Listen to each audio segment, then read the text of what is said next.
걷기가 삶에 얼마나 큰 힘을 주는지 딸에게 알려주고 싶었다. 100번 말로 하느니 함께 걷는 게 좋겠다 싶었다. 걸으면 몸과 마음에 힘이 생기고 그 힘은 앞으로 살아가는데 좋은 연료가 되어준다는 것을 같이 경험하고 싶었다. 이왕이면 마음속으로 오래 품고 있었던 산티아고 순례길이길 바랬다. 침묵 속에서 걷다 보면 누구나 자신의 내면 깊은 곳에서 우러나오는 목소리와 힘을 알아차리게 된다는 길. 거기서 우리의 새로운 얼굴을 만나고 싶었다. 너에게 보여주고 싶은 길, 엄마 김항심.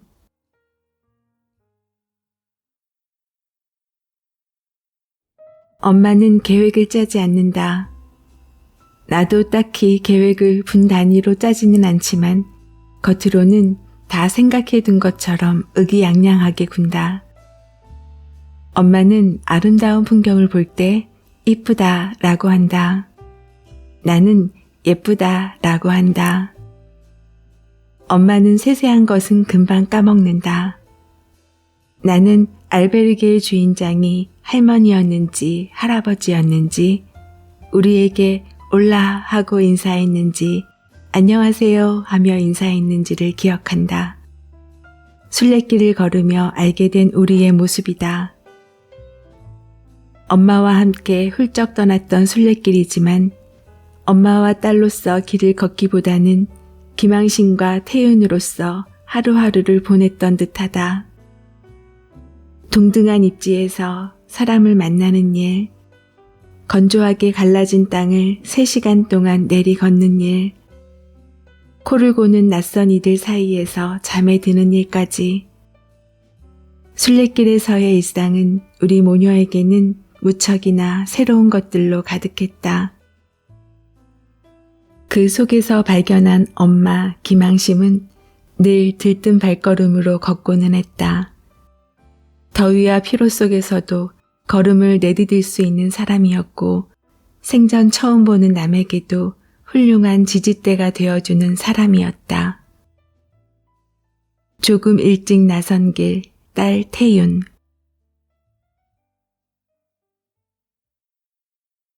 안녕하세요, 미소영입니다. 혹시 영상을 듣고 계신 분들은 모녀가 함께 여행 가는 것에 대해 생각해 본 적 있으신가요?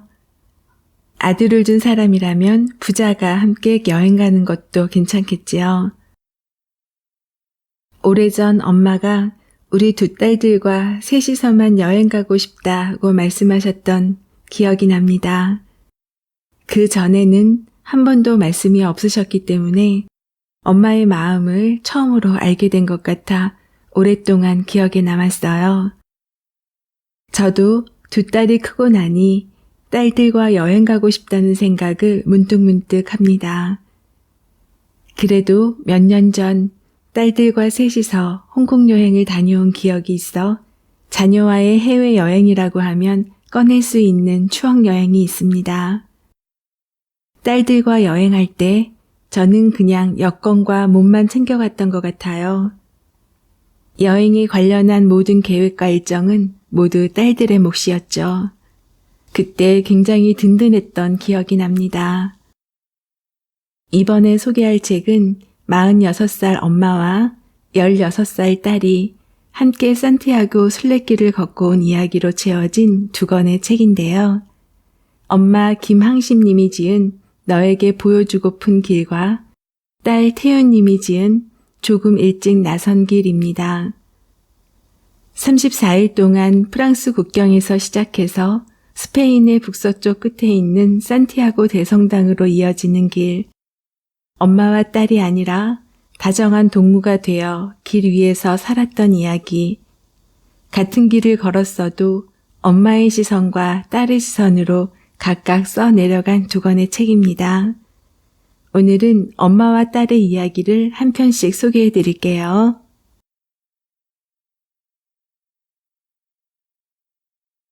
어느 날 문득 산티아고.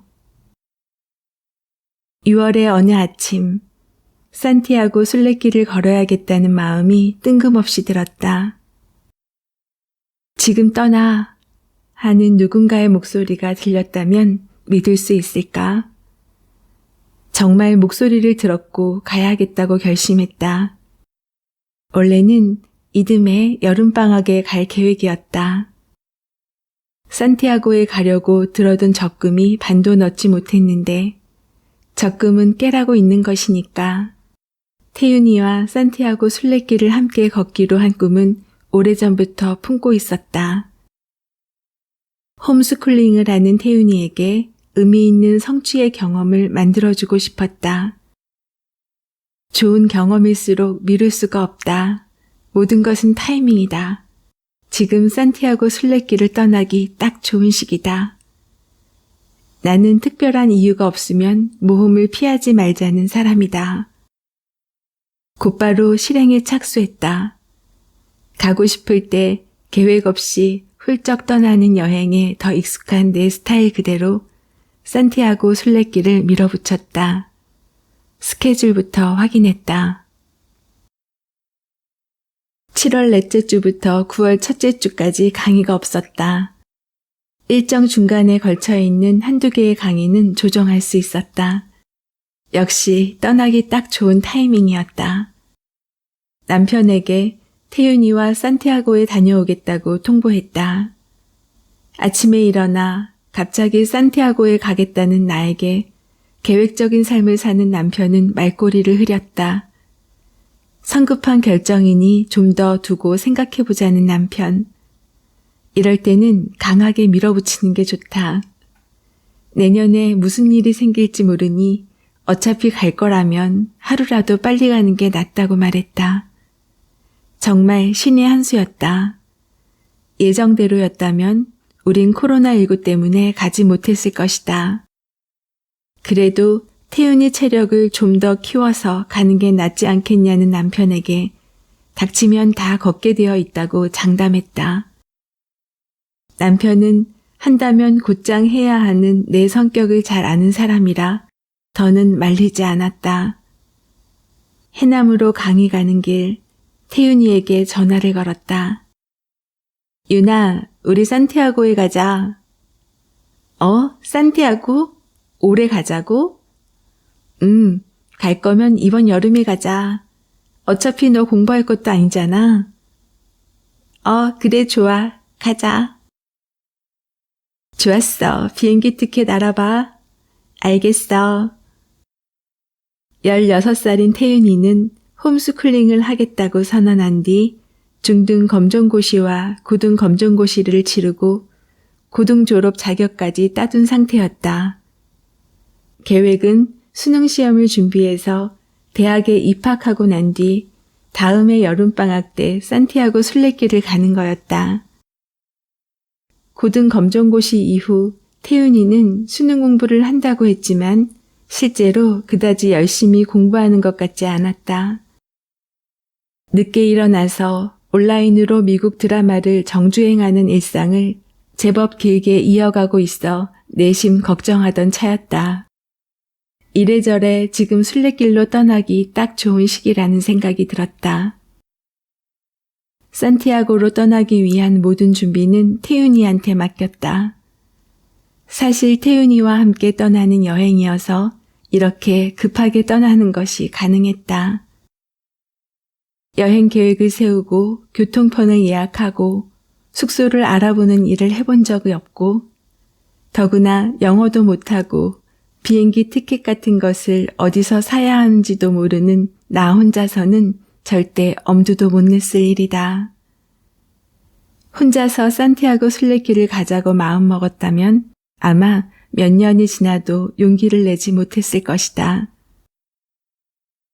파리행 비행기표와 프라하에서 돌아오는 비행기표를 예매하고 파리에서 머물 호텔 예약부터 생장피드포르까지 가는 고속열차를 예매하는 일, 여행자 보험에 가입하고 순례를 위한 준비물 리스트를 짜는 일, 산티아고 순례길을 걷는 세부 계획에 이르기까지 거의 모든 일을 태윤이가 주도했다.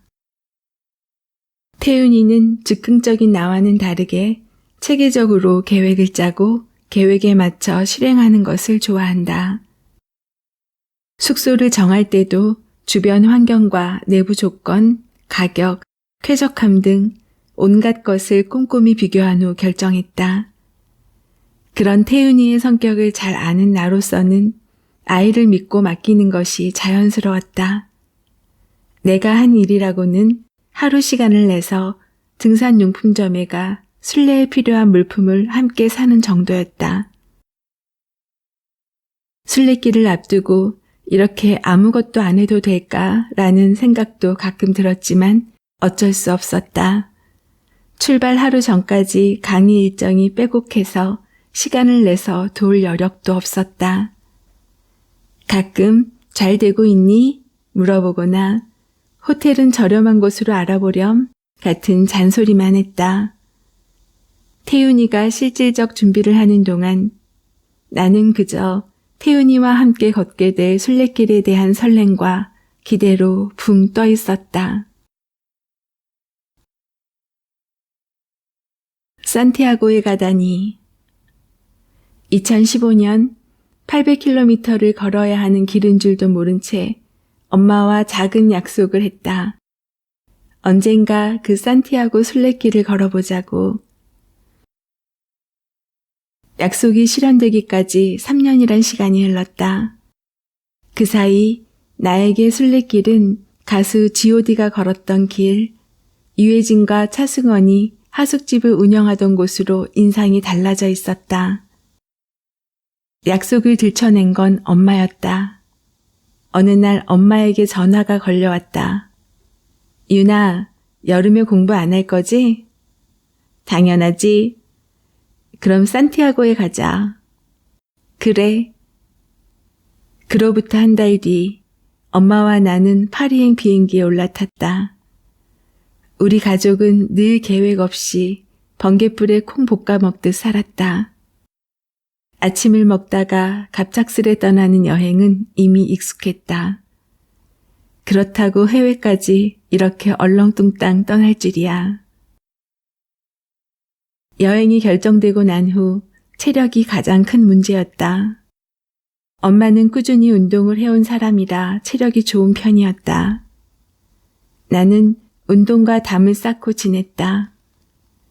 체력이란 게 존재하지 않는 상태로 800km에 달하는 순례길을 거슬러 가는 거였다. 엄마와 나의 여정을 응원한다던 아빠도 내심 사실은 대놓고 내가 순례길을 잘 걸을 수 있을지 염려하는 눈치였다. 누군가는 20일, 누군가는 한 달, 누군가는 석 달이 걸렸다는 이 길. 나와 엄마는 얼마나 많은 시간이 걸릴까? 어떤 변수가 생길지 몰랐다. 확실하지 않은 일정 탓에 출국과 귀국 비행기 편만 예매했다. 산더미 같은 고민을 안고 여행 준비를 단출하게 끝냈다. 집 앞의 공원을 가끔 걸으며 준비 운동을 했고 등산화와 배낭도 새 것으로 맞춰 샀다. 출국 전날 아직 새 것의 냄새가 나는 35리터짜리 파란 배낭에 짐을 쌓아 넣었다. 인터넷 카페와 책에서 본 준비물 위주로 꾸렸다. 김장봉투, 빨래망, 빨래집게. 이런 거 왜 챙겨? 엄마의 잔소리에도 꿋꿋이 짐을 꾸렸다. 짐을 들고 보니 그렇게 무겁진 않았다. 이상하다. 다들 짐이 너무 무거워 무게를 줄이느라 고생이라는데 우리의 배낭은 지나치게 가벼웠다. 그렇게 무거운 마음과 가벼운 짐을 들고 공항에 갔다. 오전 9시 비행기를 타면서 자정을 출발하는 고속버스를 탔다. 결국 너무 일찍 도착했다. 새벽 4시 아무도 없는 공항에서 잠시 눈을 붙였다. 반나절이 쏜살같이 흘렀다. 어느새 파리였다. 파리 샤를 드골 공항은 구조가 복잡하기로 유명하다. 여행의 시작부터 길을 잃지는 않을까 불안했던 마음과는 달리 수월히 출구를 찾아 나왔다. 자그마한 일들이 톡톡 터지기는 했다. 입국 심사를 기다리던 중 뒤에서 한 남자가 불쑥 나와 엄마의 슬리퍼를 실수로 밟았다. 3,000원짜리 저렴한 슬리퍼라 그런지 작은 충격에도 밑창이 떨어졌다. 깔깔 웃었다. 엄마는 입국 심사 대기줄에서 슬리퍼를 벗고 배낭에 넣어온 묵직한 등산화로 갈아 신었다. 현지에서 입국 날짜에 맞춰 개통해주겠다던 유심회사의 말과는 달리 휴대폰이 작동되지 않았다. 유심 문제를 해결하느라 버스 안에서 진을 뺐다. 파리 시내를 달리는 버스 밖의 풍경이 눈에 들어왔다. 커다랗고 번쩍이는 간판에 약국이 보였다. 드높은 가로수와 낮은 건물들까지 낯선 풍경. 이곳은 파리가 맞다. 어느새 내릴역이었다. 순례길의 시작점인 생장피드 포르까지 가는 기차를 타는 곳. 몽파르나스역 근처 작은 호텔을 예약해 두었다. 숙소를 저렴한 민박으로 잡을지 호텔로 잡을지 고민했는데 순례길을 걷기 시작하면 우리만의 방이 그리워질 것 같았다. 순례자들이 묵는 숙소인 알베르게는 도미토리 형태가 대부분이니 말이다. 편안한 침대에서 휴식하며 오랜 비행의 피로도 풀고 에어컨 바람도 맞을 수 있을 때 맞자며 실컷 쓰였다. 숙소로 가는 길목의 풍경이 엄마는 마음에 든다고 했다. 유나, 여기 완전 파리 현지 마을 느낌 제대로다. 골목을 돌고 돌아 호텔에 도착했다. 잠깐만 쉬자고 누웠다가 다음 날까지 푹 자버렸다. 덕분에 일찍 기상했다. 시차 적응할 틈도 없이 피곤하니까 몸이 알아서 그곳 시간에 적응했다. 가뿐해진 몸으로 숙소 문을 나섰다. 호텔 건너편 빵집에서 사온 빵으로 아침을 먹고 에펠탑을 보고 유명한 상제리제 거리도 걷고 몽파르나스 묘지도 들렀다. 가족 여행으로 이곳에 온 적이 있었다. 그때 파리는 생각했던 것만큼 감흥이 넘치지는 않았던 도시였다. 후덥지근한데 흐리던 날씨, 피곤하던 몸, 좁았던 숙소까지 그다지 좋지 않게 남아있는 기억들이 떠올랐다. 맑은 날씨 덕분일까? 생각했던 모든 것이 잘 풀려 만족스러웠다.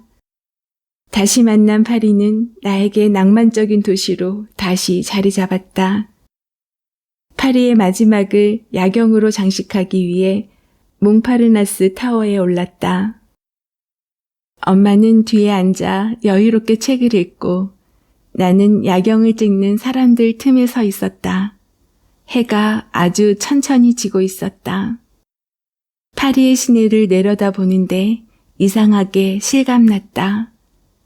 내가 파리에 있다니, 곧 순례길을 걸을 거라니. 잘할 수 있을까? 이런 의심은 하지 않았다. 나는 원래 근자감, 근거 없는 자신감으로 가득 찬 사람이라 이유는 알 수 없지만 잘 완주할 거라는 생각이 들었다. 엄마한테는 그래도 조금 내숭을 떨었다. 잘할 수 있을까? 우리가?